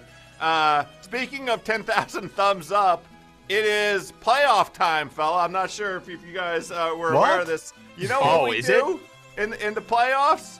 We ride Travis Kelce. Travis Kelce, anytime touchdown. Now, this will be, for me, a cheesesteak because I am going to be engorging the cheesesteak. Win or lose, whatever happens with this game, I know I'm going to have a great meal on my way home and watching this beautiful football game. 20 touchdowns in the last 20 playoff games for Travis Kelce. Patrick Mahomes is adept at buying time with his legs inside the red zone. He finds a sliver of an opening. Kelce is there. Kelce catches the football. Kelce is Mahomes' main man. And look, the Bills had big-time issues with the Ravens tight ends last week. I mean, there was one tight end who the ball hit in the hands a bunch of times, and he couldn't figure out a way to hold on to it in those crucial moments. But I trust Travis Kelce right here. Anytime touchdown at plus odds, let's get this. House, I think you have this planned right, but I would not have a single bite of a Philly cheesecake steak before or during the game. It all has to be afterwards. I think it's bad luck if you have a bite, right? I love it. You're absolutely right. Okay, good. We're on the same page. Saving the cheesesteak for post-game. We'll see if it's a happy cheesesteak or a cheesesteak of depression. Let's take a look at our family meal for Championship Sunday. A Jalen Carter sack. Xavier Worthy over 51.5 receiving yards. Mr. Ertz over 33.5 receiving yards. And Travis Kelce to score an anytime touchdown. Come on, guys. We got 2 chances left to hit pay dirt here. Let's plus 1246. Come on. Let's get it done. We go from our family meal to our yard sale, where you take a look at most yards for any of these particular games. Maybe it's an over for yards that's boosted up. You have a lot of different ways you can get involved with the yard sale. Raheem, I'll start with you. I'm going to go with Travis Kelce, 250-plus yards, and this is for the postseason. And if you look at what he did last week, he had 117 yards, and you have to assume that Patrick Mahomes is going to go to him today. So if he gets 70, 80 yards, you're more than halfway there if they can make the Super Bowl. And I think a lot of people don't want to bet against Patrick Mahomes. I think this is another way where you can bet on Travis Kelce and you have your Super Bowl prop already. I appreciate the creativity, and if you have a big championship game, it's going to make that number that much more advantageous. I like it. Now, House, for your contribution to the yard sale, you're taking a big swing here, buddy boy, and I like it. Yeah, this thing opened up at 11-1, another bet where it's a long shot, but it's going in a direction that I like. Now down to 10-1, and we're looking at James Cook to have the most rushing yards on Sunday. if you play Saquon in this position, you got to lay big juice. But I love the idea of James Cook. He's got 40 carries in these playoffs so far, and we've seen him against strong defenses. He ran the ball for 120 yards against the Broncos, and he had a very good number of carries last week against Baltimore. Kansas City is allowing explosive rushes, and they're allowing yards per carry, near 5 yards per carry to opposing running backs. Joe Mixon last week, I mentioned it earlier, 88 yards on 18 carries. That's 4.9 yards per carry. I love the idea of Cook getting the touches, so why not take a little bit of a long shot play here? Sal, you're looking at a quarterback that's going to make our buddy happy. I don't know if it's the game script that Joe House may want, but it's how you're going to get involved with the yard, Sal. Listen, I'm going with number 5 here, House. Daniels to have the most passing yards on Sunday. If he's healthy, he is going to have between 10 and 20 more pass attempts, I think, than Jalen Hurts. So I'm really confident that he's going to advance in that game with the more passing yards. And then taking into Sunday, if I have plus 280 going into that Sunday night game, Buffalo and the Chiefs, I think that's good. The over-unders are virtually the same, and who knows what kind of game that's going to be. Give me Jaden Daniels, plus 280. He has 570 passing yards in the playoffs, for God's sakes. I think he keeps it going. Guys, I'm playing this a little bit more conservatively, but I still think you're getting a good number, and it's worth mentioning. Khalil Shakir at 70-plus receiving yards to get plus 152 on Josh Allen's #1 receiving threat and a guy who clearly has that big play capability.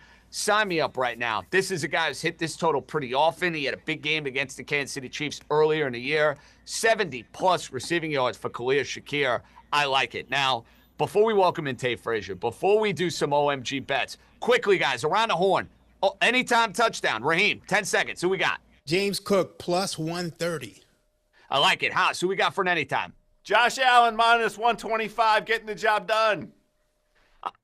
You're going chalky. Sal, you're not going chalky. No, Dallas Goedert. Raheem liked him earlier. I like him here for a touchdown. Continues to be the only good Dallas out there. Might as well ride him. I like that Dallas Goedert. That's a good value right there. I'm taking Devontae Smith. I'm going down with the ship. I think he's going to have a bomb touchdown today. A little under 2-1. We got a lot more coming your way in this Ringer Sunday pregame championship Sunday edition. Tate Frazier is going to join us. More YouTube comments to come.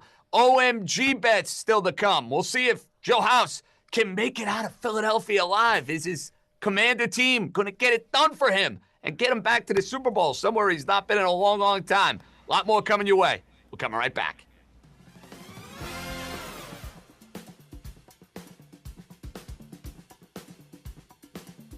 I guess the question for me in the other conference is, does Buffalo have that too? Where Buffalo has had, like, the turnover stats with them are nuts, where they've never had a game where they've had more turnovers than the other team the whole season. Everyone else who's done that has won the Super Bowl. The game last week, they just have a habit of the other team just shoots themselves in the foot as they're playing them. So I wonder, like, maybe it could be a Buffalo-Washington. Yeah, you should have seen this all along. This is what we've done all year. Why didn't you believe in us? The Josh Allen thing, like, it's his time. You're going there, because I think I'm picking KC. Good. I want everyone else to. And you know what? Like, it's kind of like when your mom says to your kid, like, how many times you're gonna burn your hand on the stove, or how many times? Yeah. Like, you have, and as life went on, like, I think I've come to realize, like, I'm gonna be the one who's gonna burn my hand more. You know, going against the Chiefs, you mean? Yeah, and so maybe it's a me thing, but I don't know.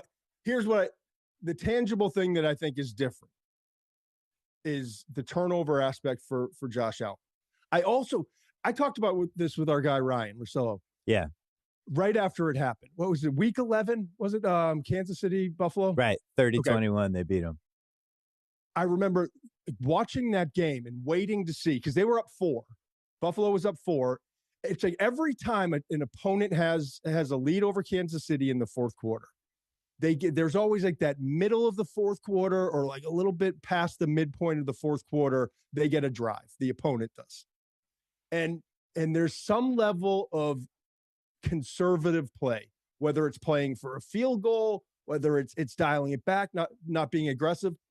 The mentality has to be, we're down 4. And that's what Buffalo did.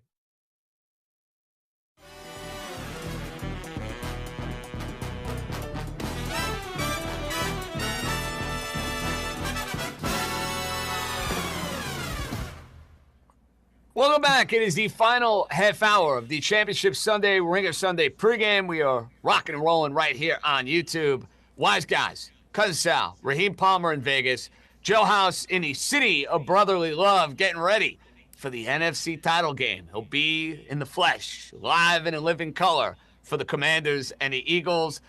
Gentlemen, the great Bill Simmons has checked in. Bill sent the text I want to share with you guys. Quote, Murph, Bill Simmons' dog, is on a 36-hour diarrhea binge, and no room in our nice house has been safe. Even Jared Goff didn't cause this much damage. There hasn't been an experience in this house as traumatizing since JJ died on the sofa the day of the frigid Dolphin Chief wildcard weekend game. I'm either going to watch football or kill myself. Joe, Bill, we don't want to be doing that. Can't decide yet. Should I even bet today? Come on, Sal. Bill, get it going. Clean the diarrhea. Let's watch some football. Let's go. First of all, I'm glad I thought Murph was his daughter's boyfriend. I was like, oh, well, this is a bigger problem than we thought. But yeah, diarrhea, I know the house has a follow-up for this. He had a big week, so let the shit talking begin. Yeah, there's clearly a theme here. I didn't anticipate that the Washington football team would be in this position, so I scheduled, my own health procedure, colonoscopy, on Friday. I know all about 36 hours of movements, but I'll tell you what, you just man up. You see, you get through the thing. I got a clean bill of health. It was absolutely fantastic. I couldn't recommend the colonoscopy enough. Everybody, please, go get them. And I sat down and went right back to the betting board. That's how you play. That's how a warrior takes care of business. Go do that, Bill Simmons. Do you feel okay, though, Joe House, knowing the amount of food you're about to consume today? Is like the post-colonoscopy body ready for that? Oh, it is not. But I tell you what, I'm going to try and catch up on all the calories that I missed out on through the course of this tailgate stroll and right on through the weekend into next week, boys. No excuses. Play like a champion. I absolutely love it. Okay, guys, we have not gotten to our world-renowned OMG bets, which, by the way, have been a monstrous success throughout the postseason. I mean, we have given out some unbelievable winners. I'm talking 400 variety, plus 500 variety. Raheem, you hit one that was certifiably insane with a Ram touchdown the wild card weekend. So I don't know who hit a big one last week. Somebody did. But, Raheem, I'm feeling it. You started off. I think I hit the wager I hit last week was Matthew Stafford, most passing yards. There you go. Close enough. You won that, but you hit an OMG bet wild card weekend. So regardless, give us an OMG bet. We want a winner. Okay, the oh my God bet. And a lot of people are going to say, oh, my God, Will I am and Usher. We're going to go with Buffalo Bills, -6.5 on the adjusted spread, plus 280. Look, a lot of people talk about all the calls that the Chiefs get. They're the A side. We all know in boxing, there's an A side and there's a B side. You're not beating Canelo Alvarez by decision. You're not beating Floyd Mayweather by decision in Las Vegas. You got to knock the champion out. And that's how these runs normally end. Those of you who are Los Angeles Lakers fans, you guys remember Kobe Bryant and Derek Fisher crying on the bench after they couldn't get their four-peat when the San Antonio Spurs just took them into the deep waters and drowned them.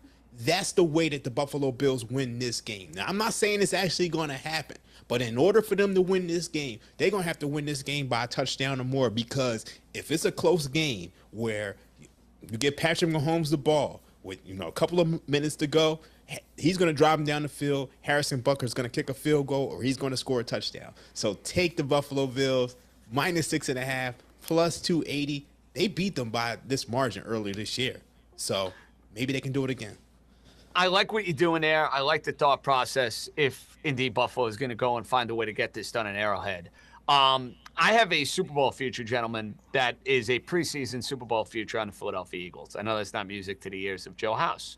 I also gave a 2-for-1 gift. If you go back to one of our earlier shows, Raheem knows this well. Kansas City at plus 550 to win the Super Bowl. I gave it to Raheem. I bought a little something for myself. So I want to figure a creative way to have some juice for Super Sunday if things don't necessarily go my way. I don't think I'm going to lose both of these tickets today. I think there's a possibility I could lose one. I'm going to take the Buffalo Bills over the Philadelphia Eagles at +4 and change because I think it's a nice little hedge for me. I don't want to say this to our buddy Joe House, but I'm going to say it anyway. I can't see the Eagles losing this game. I just can't. I can see Buffalo absolutely winning in Arrowhead, and I absolutely can see Buffalo the following week or 2 weeks from now finally doing something they haven't done before.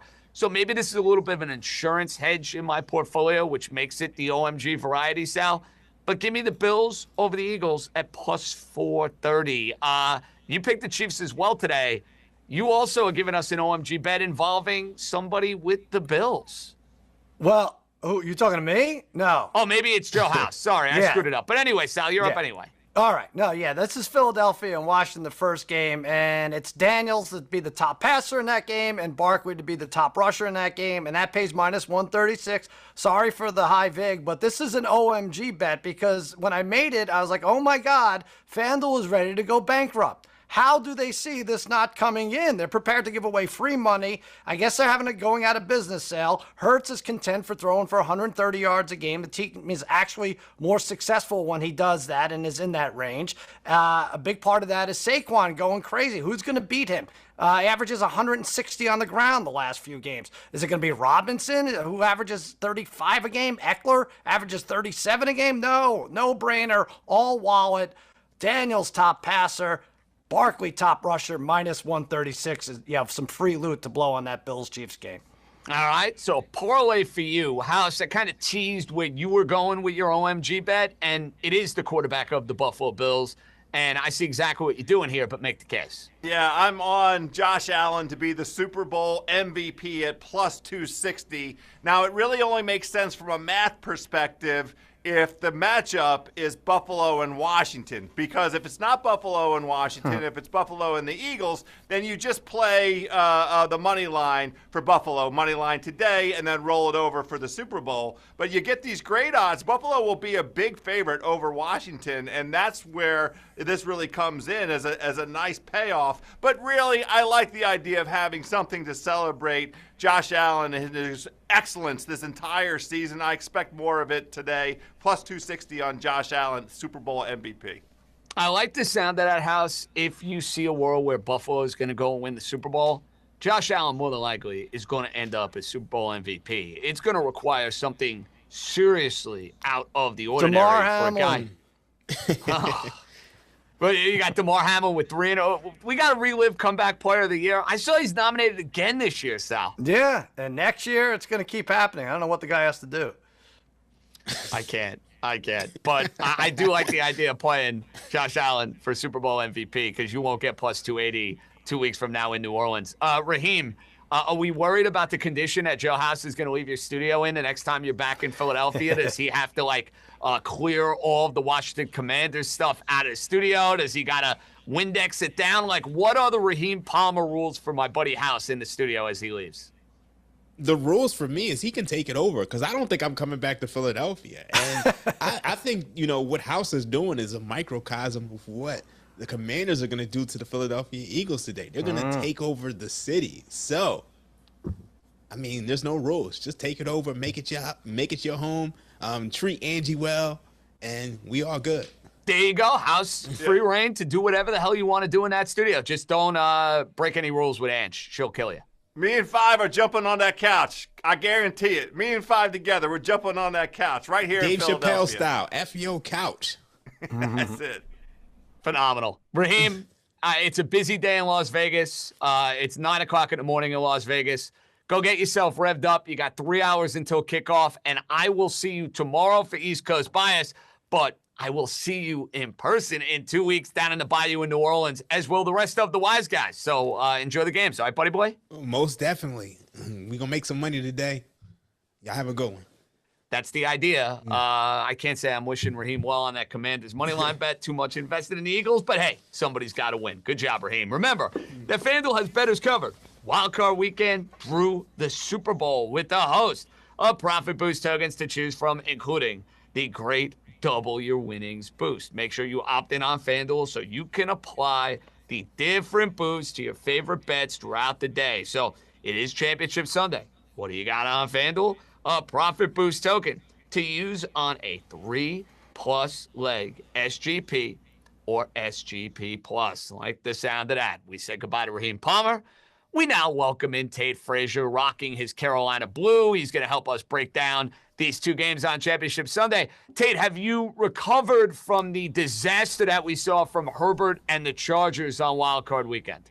I'm all right, JJ. First and foremost, great to see you guys. I am reeling right now, trying to put in all my bets from all your mini picks. But yeah, I'm okay. Look, you know this. The Chargers are my second team. I came out to Los Angeles, got a great deal on tickets, first year at SoFi. So been riding the high, but we're all right. Harbaugh will be back. We got Pete Carroll. We got a perfect rival, in the division now. And today is the start of the end of the Chiefs dynasty, we hope. So fingers crossed, JJ. You hope, Tate. I don't know if I necessarily feel the same, and I can't believe that I have actually found myself in a position where I'm rooting for the Chiefs, which is a little disturbing. Sal, Tate hit on that AFC West, man. I mean, my goodness. Andy Reid, Sean Payton, Jim Harbaugh, now Pete Carroll. That's as good as it gets as far as coaches are concerned. It's crazy. I mean, you got Hall of Famers all over the place. I'm not sure what it's going to mean in terms of the division. If it's set upside down, it's still going to be tough to knock the Chiefs from the top. But, I mean, gum consumption in Vegas just went up like 700%. So good job by Pete Carroll taking that job. And I have not brought this up to Sal yet, Tate. I did kind of indirectly. What was your reaction, Sal, when you got the official word that Brian Schottenheimer, who was a crummy offensive coordinator with the Jets a decade plus ago, is the head coach of the Dallas Cowboys when Bill Belichick's at Chapel Hill? Not that I was the biggest Mike McCarthy fan, but you fire Mike McCarthy for Brian Schottenheimer? I don't even know what to say anymore. I didn't want Dion there, so okay, great, that's a win. But what? This is like picking a fantasy guy that nobody has on their radar. Like, oh, you gotta remember, how you cross guys off a list there, and you're like, oh wait, I haven't seen this wide receiver taken. He's like 199th on my list. They didn't go through the proper channels. Brian Schottenheimer might be okay, but interview everybody. Interview Kellen Moore. Interview Pete Carroll. Pretend like you care, Jerry Jones. Really, this is a huge practical joke on all the fans. I can say this, Joe House. Your concern level for the Cowboys from where it might have been a year and a half ago to where it is right now has got to be drastically different, correct? Well, they're still a talented team on both sides of the ball. I mean, if they're healthy, that defense is ferocious. They fly around, but we were talking about 36 hours of stuff flowing out of rear ends. I think that's called a shoddy. I'm pretty sure that's called a shot. I don't know. I'll look it up, but I just don't understand it. It's fine. I want Jerry Jones to live a healthy and vigorous life. I want him to continue running this team just the way he sees fit. It's wonderful for everybody in the NFC East, even with the talent that Dallas possesses. Tate, we're going to get to your wisest wagers. I promise. I know we want your take on the NFC and the AFC title game, but I have to bring this up because you are Mr. College Basketball, one shining podcast, outstanding stuff on the Ringer. Tate, I got a little extra loot in my pocket because I sat on my rear end yesterday and bet college basketball all day, and the games were quite good to me. I got a miracle cover with Rutgers. I had Providence at noon. What else did I have? I had Xavier, who was favored against UConn, which told you all you needed to know. And I had to hold my nose and take Tennessee to cover 6.5 against Auburn, which they did. But I'm in a real good mood. College basketball was good to me.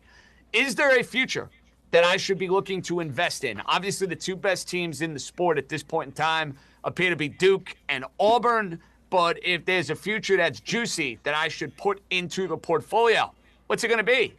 Last year, at the end of the NCAA tournament, Tom Izzo, head coach of Michigan State, was asked if he was going to come back to be the head coach, JJ, and he said this: I'm going to get back to a deeper run in the tournament, or I'm going to die trying. Tom Izzo said that. It rippled through the college basketball landscape, and if you look right now, Michigan State is undefeated in the Big Ten. They're playing their best basketball. They've won 12 straight. The only other team that is on a longer winning streak is Duke. 13 straight. We don't have to talk about that. Let's talk about Michigan State. Plus 600 to make the Final Four. Izzo and this team, they made it back in 2019. The last time they won the Big Ten was in 2020. They need a run. The Big Ten needs a run. It does feel like the year. Trey Holloman, they put him into the starting lineup. They've won 12 straight since they did that. So plus 600, a Final Four run. I don't think Michigan State's going to win the national championship, but I like the future to make a run to the Final Four. And also, Jason Richardson, he has his son on this team, Jace. He just had his career high on Saturday against Rutgers, 20 points. So I'm all in on Michigan State making a Final Four run. So I like that number, plus 600, JJ. I like the sound of that.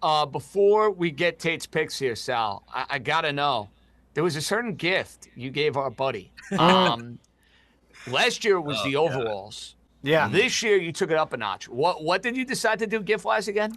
I think it was better this year. I had for Christmas, and I hadn't seen Tate in that interim until the other day. I got him. What was it, Tate? It was a doll. It was like a doll / cheerleader. Oh, we have a picture of it there. Yes. North What is Carolina that? Cabbage cheerleader. Patch doll? Is that an No. American My Girl? faces. What is that? I turned into Deadpool in real time. I was so confused. Look how embarrassed. red Tate's face is. I have like the southern manners inside of me. Want to thank someone for getting me a gift, but also Yeah. it's a cheerleader and she's scaring me.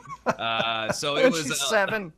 it's a lot of emotions. My parents reach out to me. My mom is like, "Is it a Yeah. vintage doll? Like, what's the joke? What's the bit?" I'm like, "We're trying to figure it out." I You- can't you- bring the doll into my house, by the way, Sal. Very scared of the Really? dog. Yeah. Oh, I, no. feels like Child Johnny- Protective Services are going to be called if you leave her in your car. But Are you, yeah. Tate, what would be the thought process if you brought that home to your humble abode and your lovely girlfriend had to stare at that for the next, couple of months? She was confused as well. Like I said, we didn't bring it in the house. It was not approved, but we had a great time on Wow. set. Sal, every year I never know what you're going to get me. So the overall is a doll. What's next? We don't know, but I'm excited to see. All right. Well, you did a great job of not getting canceled, so I'll Thank put you. that out there. Yeah. Hey, it's a step in the right direction. All It's right. an action figure, right? That's what I consider. That's right. That's right. All right, Tate, let's start with the NFC title game. We have conflicting picks on this game. Joe House taking the Washington Commanders plus the points. Of course, Raheem taking them outright to go and win the game. Sal and I are taking the Philadelphia Eagles. There you see our picks for the wisest wager. There you see our picks as far as the props are concerned. I'm in on Devontae Smith. Raheem in on Dallas Goedert. I love House with the Austin Eckler over 25.5. And then Sal, I think he's right. I think it's going to be a down day again for A.J. Brown. I'm curious to see how you're going to get involved with this Eagle-Washington game. What's the play?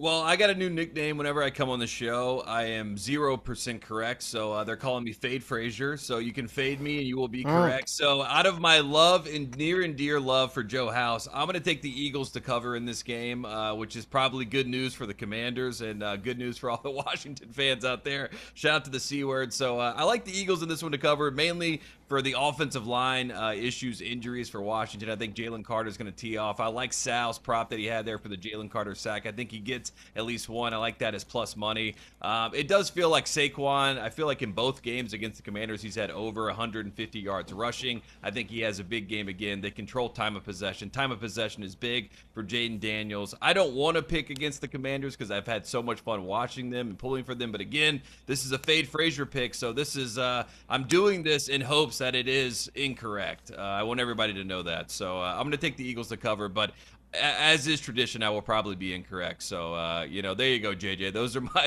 big picture thoughts on this game. Wow, how about you giving us an exact score? That's impressive, number yeah. one.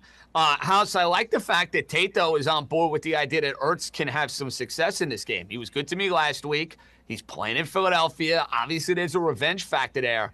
Are you on board, House, with getting in on some Zach Ertz action? Yeah, there's a tandem. It's both Austin Eckler and Zach Ertz who together are kind of the release valve. They are going to occupy that middle of the field that Nakobe Dean has vacated, right? The linebacking core for Philadelphia, that's that middle of the field sort of option, and Ertz is perfect right there. He lives in that spot, little 6-yard, 5-yard out curl, and Jaden drops it right in there to avoid that ferocious Philly pass rush. Yeah, I'm all over Ertz. Sal, it's crazy, these playoff games. The tight ends have been so good to us. I mean, I think about Ertz anytime touchdown. I went with a Higbee anytime touchdown. Likely, Raheem gave that out last week. It was a juicy prop, and it ended up cashing. And then, of course, this Kelsey, who is like on an island by himself. When in doubt with these tight ends come playoff time, Sally, come to play. I like the big men in these cold weather games, right? They're a nice security blanket, as you guys have said. And I had a fun parlay builder. FanDuel will let you do this. You can go the tight ends 10-plus receiving yards. It's not a lot. Ertz, Goddard, Kelsey, and Kincaid each to have a 10 or plus yard catch, I should say, not receiving yards, 10 plus yard catch. They've all done it in a million of the last 1,000,001 games, all accomplished, all decent possession receivers. It pays minus 131, but I think it'll get there. What I do want to ask Tate, though, as of Tuesday, he's such a homer, this Tate Frazier. As of Tuesday, he said that former Washington quarterback and UNC alum Sam Howell was better than Jaden Daniels. Are you ready to let go of that ridiculous proclamation yet? I will let it go. I will let it go. Good. But I do think Sam Howell is one of those guys that you could put him on a team right now, Sal, and he can go get you 10, 11 wins. Joe House knows this. But to piggyback what team? The Tar Heels? No, I don't. Which team? For Belichick next year in North Carolina. Right. Correct. Get rid of the term limits in college sports. Let's let him go play. Just piggybacking on Ertz, he scored in 3 of his last 4 games. And no tight end, I got this note, no tight end has had more targets inside the 5-yard line than Ertz during the regular season. So Ertz anytime touchdown plus 300. I love that.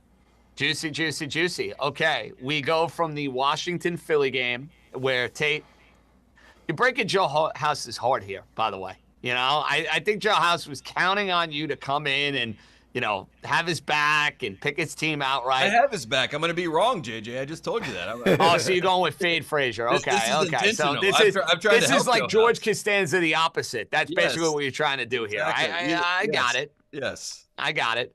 I hope that this is not going to be the case for Kansas City and Buffalo, but what are you thinking for a wise wager here? Yeah, the easiest way to ruin your Sunday is to bet against Mahomes in the playoffs. And I've talked to some wiser people in my life, some older gentlemen, and they have compared it to Michael Jordan and the Bulls. They said every single year, the Sonics, the Jazz, you talk yourself into whatever team, you bet against Michael Jordan, and then you sit there after the season and you say, why do we do this? So I'm going to take Chiefs money line in this one. We all know the stats, 3-0 against the Bills in the playoffs, 4-4 all time. But I just think the Chiefs in this game at home in Arrowhead, Buffalo may be up early. Buffalo may score first. Buffalo may have a lead the entire game, but we all know it does feel inevitable with this Chiefs team.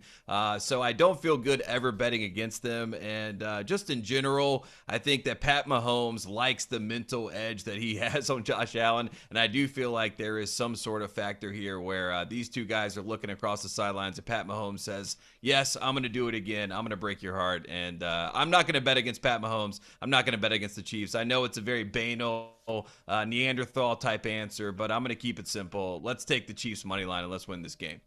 You know what, though, Tate? You say it's like a Neanderthal type of answer. The betting public today, Sal, is lining up to bet the Buffalo Bills, which I find stunning because normally in these playoff games, the public can't wait to bet the Chiefs. They can't wait to get on board with Mahomes, with Kelsey, with Andy Reid and all their success. I almost think the betting public, Sal, is so sick and tired of the Chiefs going to the Super Bowl. They're just betting with their heart here. They're like, we're sick of the Chiefs. We don't want the Chiefs. Therefore, we're lining up. We're betting the Bills because we want to root for it. Am I onto something here? No question about it. The only thing I'll say is I think the Sharps have held steady with the Chiefs because how many times have we seen a line at 1.5 flip to 1.5 for the other team, right? And that didn't do that this week, at least at this time. We're a couple hours before kickoff here. What I'm concerned about, JJ, is I am on the Eagles. I am on the Chiefs, and Tate Frazier has been so bad. Those are the teams he's backing today. This guy who hasn't picked a winner on this pregame show in two years plus, and also locks a minor in his car and thinks nothing of it. Like, I don't know. I'm thinking, is it too late to change our picks? All the graphics are made, right? The die is cast. You know what, Sal? I'm a believer in due. I am. Okay. I'm a believer in due. Tate, I got your back, buddy boy. You're due. You're due for. Now, you gave out Kansas City as the pick. Are you rooting for Buffalo in this game, though? Yeah, actually, of course I am, JJ, because this is a head versus heart move that I'm doing here. I'm trying to will a world where we have the Bills taking on the Commanders, two tortured fan bases for quite some time. They get to play in the Super Bowl. That's a great storyline. I love that storyline. But again, it's hard to take a bet against the Chiefs in this type of situation. But I do think Keon Coleman is someone to keep an eye on. Did not play in that first game. They don't have tape on him. He is a rookie, so I feel like he could be an X factor for the Bills. And maybe James Cook has a time of possession type game where he's a leading rusher. I know you guys are on that as well. So there's worlds in which the Bills can win this game, and I would be very happy about that. But again, I feel like an idiot going against the Chiefs. So I'm gonna stand pat here and take the Chiefs money line. He's going a little head versus heart. You know, House, I have felt dirty today, yesterday. I had 2 interactions in the neighborhood with folks in Brooklyn wearing Kansas City Chief paraphernalia.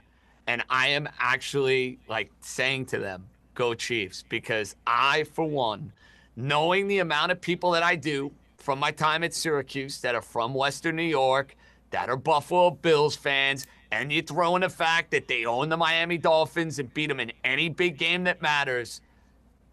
House, I can't live in a world where Buffalo's in the Super Bowl, buddy boy. So go Chiefs, go. I'm like I feel dirty getting on this bandwagon, bud. I mean, you waited a little long. You went through your history of going against the Chiefs, 16-3 in the playoffs. I think we're beyond the point where it's a trend. I do want to make a comment on what Sal said. If you look at the prices, the Bills are minus 106 taking the points. That's super. They're dying for somebody, but the sharp money must be just so entrenched there. And the money line went down. JJ, you gave it out at minus 132. The Chiefs money line all the way down to minus 124. So there is like a little bit of a difference going on here, but. Not much though, House. That's a minimal move though on the money line. I'm just saying it's a direction, right? But the point is that the big money, the smart money, it's all on the Chiefs. So just be on the side of the smart money for once. It's fine. Well, let's hope so. Guys, this one, a YouTube comment comes from Adam, and I like this one a lot because of the postseason narrative. Von Miller, 9 sacks in his last 8 games. Von Miller, 1+ sack today, Sal. Plus 325. In or out? Man.